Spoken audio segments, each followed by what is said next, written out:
देख रहे हैं मसाइल का हल चैनल।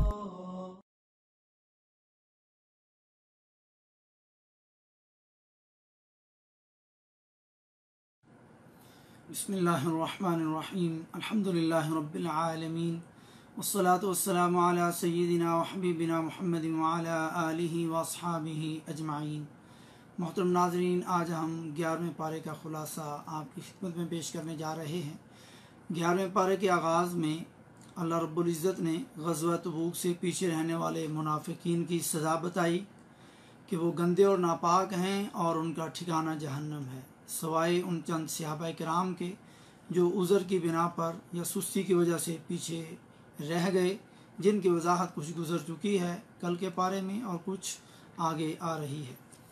दूसरा पॉइंट आयत नंबर 100 में सहाबा किराम और उनकी इत्तिबा करने वाले सब जन्नती हैं जिसमें वो हमेशा रहेंगे। सहाबी किसको कहते हैं? वो बंदा जिसने ईमान की हालत में प्यारे नबी सल्लल्लाहु अलैहि वसल्लम को देखा हो और ईमान की हालत में ही फिर उसकी वफ़ात हुई हो, वो सहाबी है। लेकिन अगर किसी ने नबी सल्लल्लाहु अलैहि वसल्लम को देखा है लेकिन आपकी ज़िंदगी में वो ईमान नहीं लाता, आपके चले जाने के बाद ईमान लाता है क्योंकि उसने ईमान की हालत में नबी को नहीं देखा, तो ये सहाबी नहीं बन सकता। इसी तरीके से अगर किसी ने नबी को देखा और ईमान ले आया और अल्लाह ना करे फिर वो अपनी ज़िंदगी में ईमान से फिर गया, गोया कि उसकी ईमान की हालत में मौत नहीं हुई, तो वो भी सहाबी नहीं। तो सहाबी वो शख्स है जिसने ईमान की हालत में प्यारे नबी सल्लल्लाहु अलैहि वसल्लम को देखा और फिर ईमान की हालत में ही उसकी वफ़ात हुई। और सहाबा किराम की गुस्ताखी करने वाला वो कोई भी हो या किसी एक सहाबी की गुस्ताखी हो, किसी भी वजह से गुस्ताखी करे, तो ऐसे बंदे के बारे में प्यारे नबी सल्लल्लाहु अलैहि वसल्लम ने इरशाद फरमाया, मन सब्बा अस्हाबी फ़अलैहि लअनतुल्लाह, जिसने मेरे किसी सहाबी को गाली दी, बुरा भला कहा या उनकी शान में गुस्ताखी की, उस पर अल्लाह की लानत है। वल मलाइका, और अल्लाह के जितने फरिश्ते हैं उनकी तरफ से उस बंदे पर लानत है। वन नास अजमाइन, और दुनिया जहाँ में जितने लोग हैं उन लोगों की तरफ से उस बंदे पर लानत है।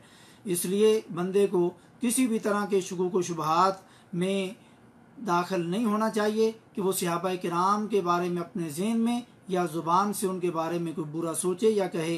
प्यारे नबी सल्लल्लाहु अलैहि वसल्लम के फ़रामीन में और कुरान में शुकूक व शुबहात पैदा हो जाएंगे अगर सहाबा किराम के बारे में शुकूक व शुबहात पैदा कर दिए गए। सहाबा किराम के दरमियान जो भी इख्तिलाफ़ात हुए उनकी किसी भी वजह से, कि उनके ज़ाती इख्तिलाफ़ात थे, उम्मत के किसी शख्स को ये हक़ नहीं पहुँचता कि वो सहाबा किराम की ज़ात और उनके इख्तिलाफ़ात के बारे में वो फ़ैसला करे। जिस तरीके से आज आप जिस महल्ले में रहते हैं, जिस मस्जिद में नमाज़ें पढ़ते हैं, आपका किसी मस्जिद के इमाम या किसी मस्जिद के पक्के नमाजी से इख्तिलाफ़ हो जाना, उनके साथ ऊंच नीच हो जाना, जिस वजह से आप दायरा इस्लाम से खारिज नहीं होते, तो मेरे भाई सहाबा किराम भी एक मुआशरे में रहते थे, औलाद आदम थे, इंसान थे, आपस में उनके अंदर भी अगर कोई ऊंच नीच हुई तो ये उनका आपस का मामला है। तो उन ऊंच नीच की वजह से आप कौन होते हैं उनको दायरा इस्लाम से बाहर करने वाले या उनकी शान में गुस्ताखी करने वाले? बल्कि अहले सुन्नत वल जमात का सलफ़ सालिहीन का यह अक़ीदा है कि उनके लिए दुआ की जाए और उन सब को उदूल माना जाए कि वो सब के सब सच्चे हैं और इंशाअल्लाह वो जन्नती हैं। तीसरा पॉइंट आयत नंबर 103 में उनसे ज़कात लेने का हुक्म दिया गया कि आप उसके ज़रिए उनको पाक कर दें और उनके लिए दुआ करें, क्योंकि वो लोग आपकी दुआ में इत्मीनान और सुकून महसूस करते हैं। चौथा पॉइंट आयत नंबर 107 और 8 में मदीना में मुनाफिकीन ने मस्जिद ज़िरार और उसको मस्जिद ज़िरार को तमीर किया और बाद में उसको गिराने का हुक्म दे दिया गया। मुनाफिकीन ने मदीना में एक मस्जिद ज़िरार नाम से एक मस्जिद की तामीर की और तामीर करने के बाद प्यारे नबी सल्लल्लाहु अलैहि वसल्लम के पास आए और कहा कि आप उस मस्जिद का इफ्तिताह कर दें, क्योंकि बारिश तंगी की वजह से, गर्मी और धूप की वजह से हम आबादी से कुछ दूर रहते हैं, तो हम उस मस्जिद में नमाज़ पढ़ लिया करेंगे। आप उसका इफ्तिताह भी फरमा दें और उसके लिए दुआ भी कर दें ताकि हम उससे बरकत हासिल करें। होना तो ये चाहिए था, ये मस्जिद बनाने से पहले प्यारे नबी सल्लल्लाहु अलैहि वसल्लम से इजाज़त ली जाती, लेकिन पहले प्यारे नबी सल्लल्लाहु अलैहि वसल्लम से इजाज़त नहीं ली, लेकिन बाद में जब बना ली तो प्यारे नबी सल्लल्लाहु अलैहि वसल्लम से इफ्तिताह करवाने के लिए वो आ रहे हैं। जब अकल उल्टी हो तो काम इसी तरीके से उल्टे होते हैं। आप सल्लल्लाहु अलैहि वसल्लम उस वक़्त गज़वा तबूक की तैयारी फरमा रहे थे, आपके पास वक्त नहीं था, आपने बाद में आने का वादा किया और कहा। जब आप गज़वा तबूक से वापस लौट रहे थे तो अल्लाह ताला ने प्यारे नबी सल्लल्लाहु अलैहि वसल्लम को वही के ज़रिए बतला दिया कि ये मस्जिद जो है इनके बनाने का मकसद नुकसान पहुँचाना है और कुफ्र करना है और मोमनों के दरमियान तफरीक डालना है। और अल्लाह ताला ने बता दिया कि वो झूठी कस्में भी उठाएंगे मगर वो झूठे हैं। और आप सल्लल्लाहु अलैहि वसल्लम को कहा गया, हुक्म दिया गया कि आपने जो उनके साथ वादा किया था आपने वहाँ नहीं जाना और ना वहाँ अपनी नमाज पढ़नी है। तो फिर प्यारे नबी सल्लल्लाहु अलैहि वसल्लम ने चंद सहाबा किराम को भेज करके इस मस्जिद को गिरवा दिया, ढा दिया और ख़त्म करा दिया। 5वां पॉइंट आयत नंबर 109 में अल्लाह से डर पर, अल्लाह के तकवा पर किस मस्जिद की बुनियाद रखी गई। इसमें इख्तिलाफ है कि वो मस्जिद कुबा है या मस्जिद नबवी है। सलफ़ की एक जमात का मौक़िफ़ इन दोनों मसाजिद के बारे में रहा है और किसी का सिर्फ मस्जिद कुबा के बारे में और किसी का सिर्फ मस्जिद नबवी के बारे में। लेकिन अगर देखा जाए तो दोनों मसाजिद की बुनियाद तकवा और अल्लाह के डर की बुनियाद पर रखी गई और दोनों की बुनियाद प्यारे नबी सल्लल्लाहु अलैहि वसल्लम ने रखी। तो ये इस बात की बतरीके औला ये मस्जिद नबवी इस चीज़ की ज़्यादा इस सिफत की हामिल है कि वो अल्लाह के डर पर रखी गई। 6वां पॉइंट आयत नंबर 111 में अल्लाह और मोमिनों के दरमियान जन्नत का वादा है, क्योंकि अल्लाह ने मुसलमानों की जानों और मालों को इस बात पर ख़रीद लिया है कि वो कत्ल करते हैं और कत्ल होते हैं, यानी जिहाद की फजीलत पर उनकी जानों और मालों का जन्नत के साथ सौदा किया गया। 7वां पॉइंट आयत नंबर 113 में रसूलुल्लाह सल्लल्लाहु अलैहि वसल्लम को और तमाम मोमिनों को किसी मुशरिक के लिए दुआ करने से मना कर दिया गया, चाहे वो नबी और मोमिनों के रिश्तेदार ही क्यों ना हो। यह हुक्म उस वक़्त आया जब आप सल्लल्लाहु अलैहि वसल्लम के चचा अबू तालिब, जो आपकी खिदमत करते थे, आपसे मोहब्बत भी करते थे, मगर आप सल्लल्लाहु अलैहि वसल्लम की दावत हक, दावत तौहीद को वो कबूल ना कर पाए और ना करके गए। तो इसी हालत कुफर में उनका इंतकाल हुआ। तो प्यारे नबी सल्लल्लाहु अलैहि वसल्लम फरमाया कि मैं उस वक़्त तक अपने इस चचा के लिए इस्तिग़फ़ार करता रहूँगा जब तक अल्लाह ताला मुझे मना ना फरमा दे। तो फिर यह आयत नाज़िल हुई और मुशरिकीन के लिए दुआ करने से नबी को भी और मोमिनों को भी हमेशा के लिए रोक दिया गया।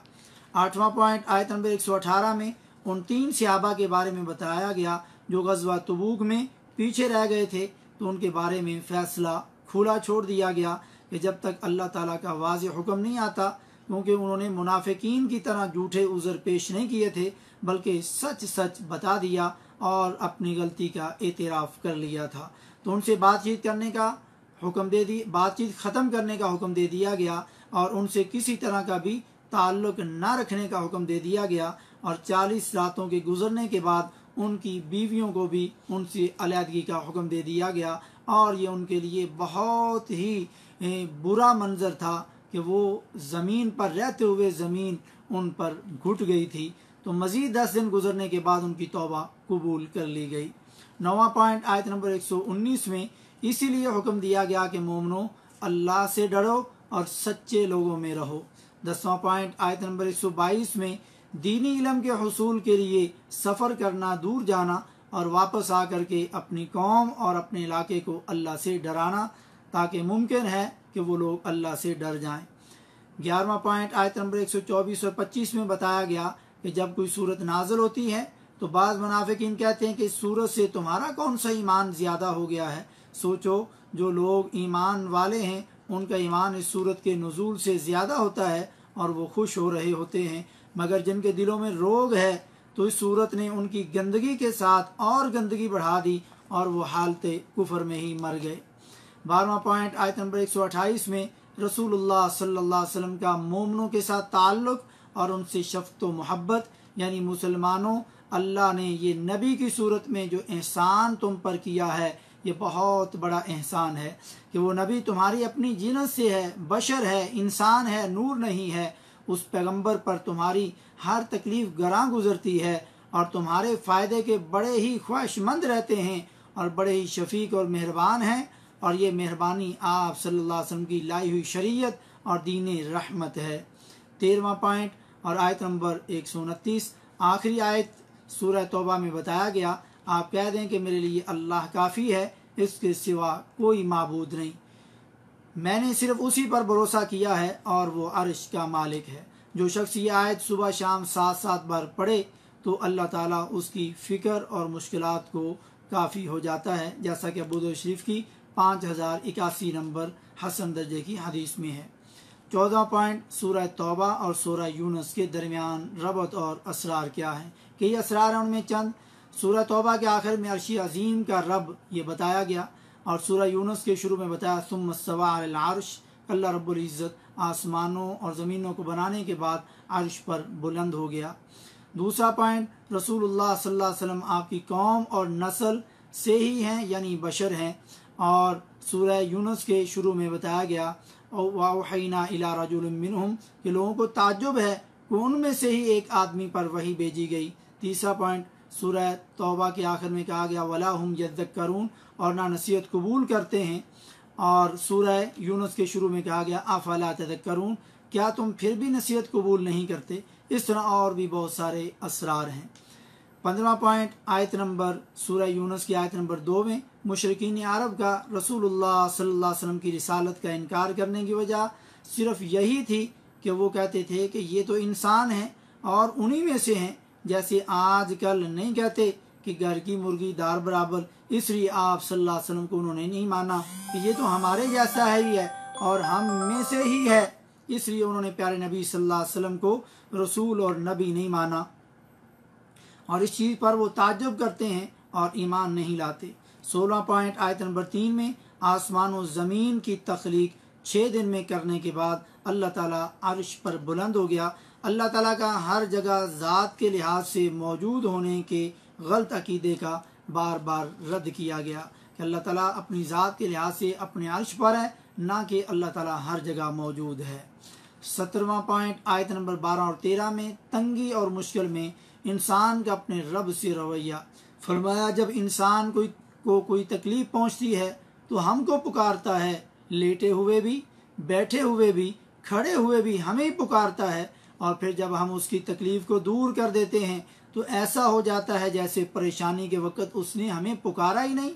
यानी हमने परेशानी के वक़्त जब उसने पुकारा, तकलीफ़ दूर नहीं की, किसी और ने की है। तकलीफ़ दूर होने के बाद वो हमसे इस कदर दूर हो जाता है, पर्दा और किनारा कर लेता है। 18वां पॉइंट, आयत नंबर 15 में मुशरिकीन का मुतालबा ऐसा कुरान लाने का किया गया कि उनके माबूदों पर तनकीद ना हो या इस कुरान में तब्दीली कर दी जाए, वल्इयाज़ु बिल्लाह। 19वां पॉइंट, आयत नंबर 18 में, और ये लोग अल्लाह के सिवा ऐसी चीज़ों की इबादत करते हैं जो ना उनका कोई फ़ायदा कर सकते हैं ना नुकसान कर सकते हैं, यही हमारे अल्लाह के यहाँ सिफारशी हैं।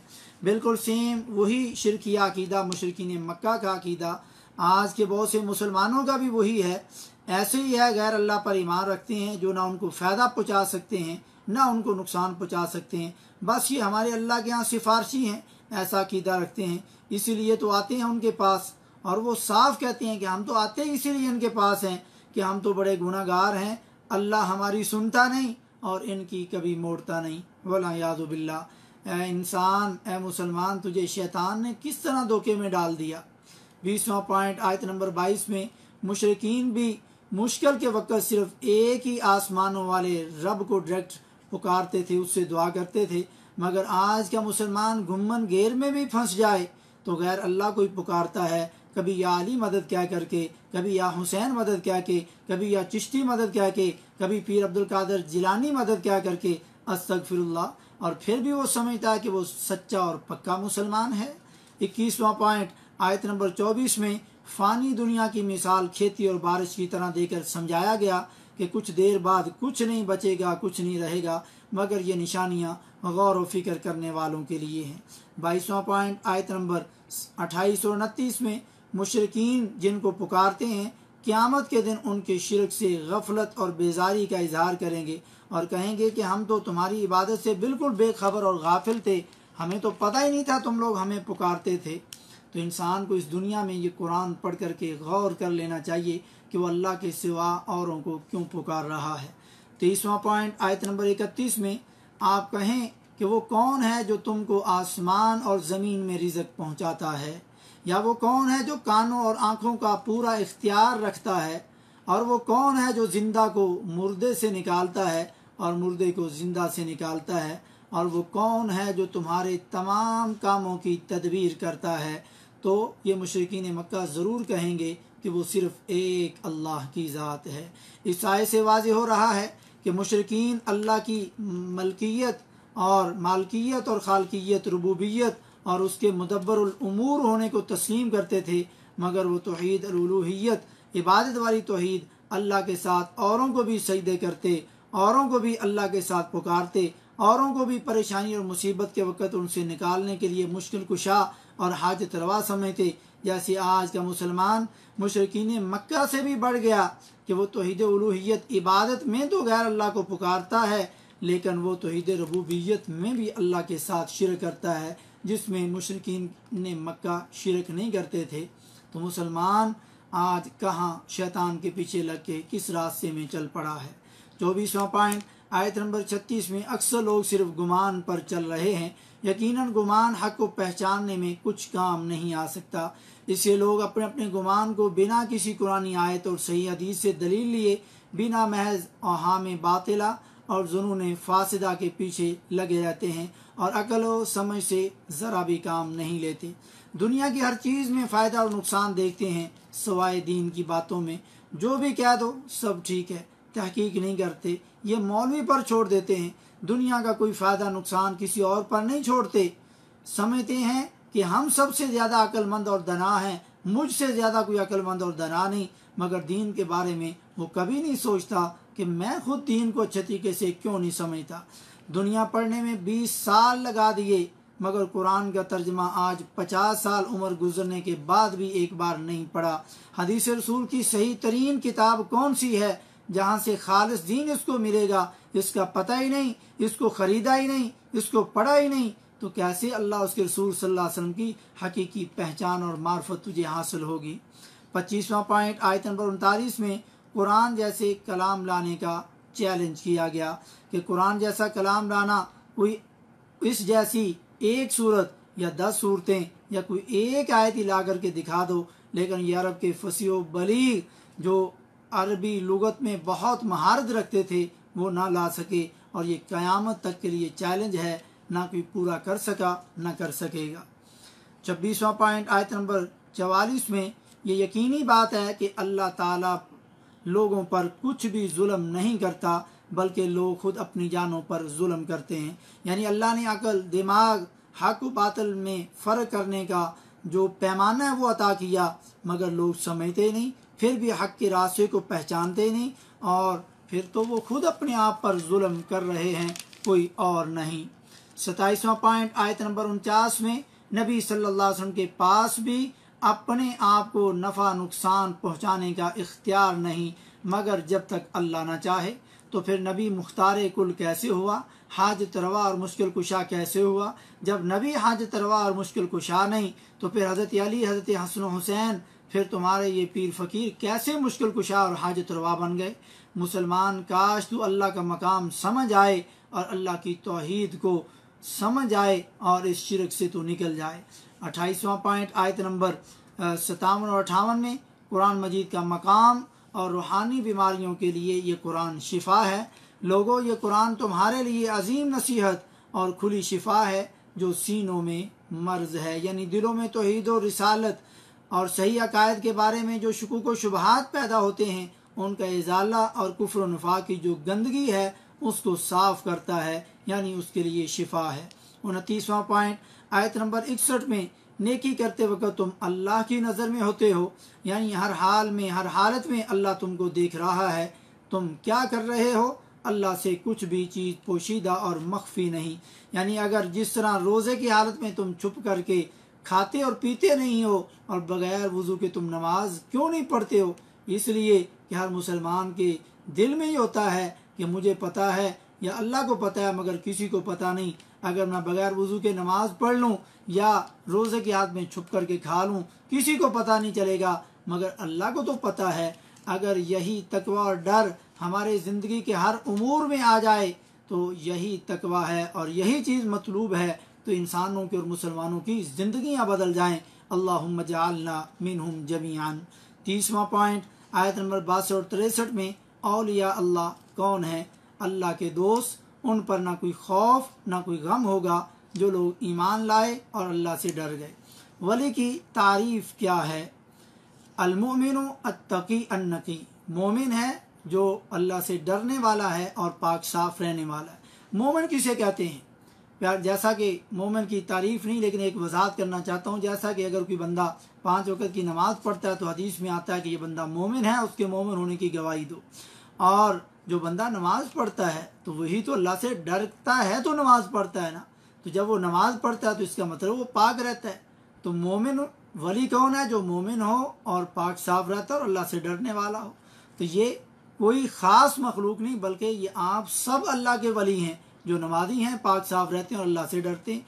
मगर हमारे यहाँ एक ऐसा तसव्वुर वली का दे दिया गया कि ये कोई ख़ास ख़ानदान है, ये चिल्ले काटने से वली बनता है, कब्र में 313 दिन लेट करके फलां विर्द पढ़ने से ये वली बनता है, फिर ये वलायत का मकाम मिलता है। नहीं नहीं मेरे भाई, कुरान पढ़ो, समझो, आप भी वली हैं। इसके लिए कोई ख़ास डिग्री, कोई ख़ास पैमाना नहीं है। डिग्री यही है कि नमाजी बन जाओ, अल्लाह से डर जाओ और पाक साफ रहो, जैसा कि इस आयत में वजाहत कर दी गई वली की। 31वां पॉइंट आयत नंबर 71 में और इस पैराग्राफ में सैयदना नूह और सैयदना मूसा अलैहिस्सलाम की कौम का तज़किरा किया गया। 32वां पॉइंट आयत नंबर 92 में फ़िरौन के जिस्म को लोगों के लिए इबरत बनाकर छोड़ दिया गया, जो अल्लाह के मुकाबले में अपने आप को रब कहलवाता था और फिर दरिया में गर्क करके मारा गया। उस वक़्त उसने कहा कि मैं मूसा के रब को मानता हूँ, मगर अब वक़्त ख़त्म हो चुका था। बस हमने आज तेरे खाली बदन को बचा लिया ताकि उनके लिए जो तेरे बाद में आए इबरत और निशानी बन जाए। मैं जब 2-3 साल पहले अपनी यूनिवर्सिटी के चंद साथियों शेख नदीम और शेख मोहम्मद बिन तारिक और शेख बिलाल के साथ मुल्क मिस्र का दौरा किया, तो उस दौरे में हम उस म्यूज़ियम में भी गए जहाँ पर फ़िरौन की डेड बॉडी रखी हुई थी। वहाँ पर और भी बहुत सारी डेड बॉडियाँ उस दौर की थी।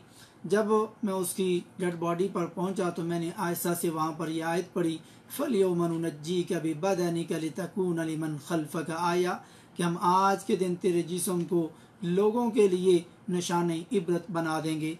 मगर ये सब निशानियाँ देख करके भी, सुन करके भी, अगर कोई एक अल्लाह की तरफ ना लौटे, सब बातिल और झूठे खुदाओं से और गैर अल्लाह से, कब्र वालों से ताल्लुक़ ना तोड़े, एक रब से ना जोड़े, तो तुमको या उनको फिर अल्लाह के अजाब से कौन बचा सकता है। 33वां पॉइंट आयत नंबर 98 और 99 में कौम यूनुस का तज़किरा और उनसे अजाब टलने का बयान किया गया। 34वां पॉइंट आयत नंबर 101 में फरमाया, आप कह दीजिए कि तुम गौर करो कि क्या क्या चीज़ें आसमानों में और ज़मीन में हैं, और जो लोग ईमान नहीं लाए उनको निशानियाँ और धमकियाँ कुछ भी फ़ायदा नहीं देती। 35वां पॉइंट आयत नंबर 105 में शिरक की ममानत और तौहीद की दावत दी गई। 36वां पॉइंट आयत नंबर 107 में बताया गया कि नफ़ा और नुकसान का मालिक सिर्फ एक अल्लाह है।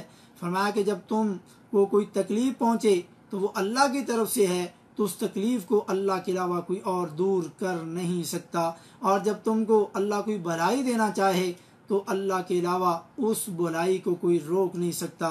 तो नफ़ा नुकसान का यकीन सिर्फ एक अल्लाह पर रखें, किसी और पर नहीं, जैसा कि इस आयत में फिर खोल खोल करके बयान कर दिया गया। 37वां पॉइंट आयत नंबर 108 में फरमाया, आप सल्लल्लाहु अलैहि वसल्लम को कि आप कह दीजिए, क्या लोगों तुम्हारे पास हक पहुंच चुका, जो राह रास्त पर आ जाए तो उसी का फ़ायदा है और जो ना आए तो उसी का नुकसान है, और नबी को तुम पर मुसल्लत नहीं किया गया। यानी ये सारी बातें की, हक और बातिल की हर चीज़ खोल खोल करके बयान कर दी गई। अगर फिर भी कोई हक ना माने तो फिर वो अपना ही नुकसान कर रहा है। 38वां पॉइंट ये सब बयान करके कहा कि ऐ नबी सल्लल्लाहु अलैहि वसल्लम, आप वही की इत्तिबा करें और सब्र करें। प्यारे भाइयों, अल्लाह रब्बुल इज़्ज़त हम सबको कुरान पाक समझ करके, गौर करके, फ़िक्र करने की और फिर उस पर अमल करने की अल्लाह तौफीक नसीब फरमाए। वमा तौफीकी इल्ला बिल्लाह।